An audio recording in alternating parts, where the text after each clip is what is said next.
சம்பாதிக்கணும், பதவி சம்பாதிக்கணும், பேர் சம்பாதிக்கணும், இதுக்கு தேடிக்கிட்டே இருக்கும். அதையும் அடைஞ்ச பாடு கிடையாது பெரும்பாலும்.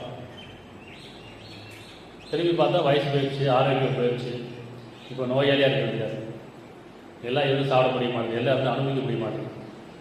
பொருள் இருக்குது அனுபவிக்க முடியல, உணவு இருக்குது சாப்பிட முடியல, உறவுகளுக்கு சந்தோஷம் இல்லை, காலம் எப்போன்னு தெரியாது. ஆரோக்கியம் வந்ததுக்கப்புறம் தான் காலத்தை பற்றி யோசிக்கணும், எப்போ முடியுமே தெரியலையே, மரண பயம் வந்துட்டாரு, எதை சாப்பிட்டாலும் ஒத்துக்க மாட்டேங்குது, எதிரிக்க முடியல, தூக்கம் வர மாட்டேங்குது, உட்கார முடிய மாட்டேங்குது இல்லையா? இல்லாத வாழ்க்கை நோயாளியாகவே இருந்துட்டு இருக்கோம். ஆனால் மருந்து மாத்திரையே வாழ்க்கை ஆயிடுச்சு, நோயாளியாகவே இருக்கிறோம். இல்லை ஃபேமிலி டாக்டர் இல்லையா? இன்றைக்கி மருத்துவத்தை நினச்சினா பிரிச்சுட்டாங்க, ஒவ்வொரு உறுப்புக்கும் தனியாக மருத்துவம் இருக்காங்க, ஸ்பெஷலிஸ்ட் எல்லாமே, கண்ணுக்கு, காதுக்கு, மூக்குக்கு,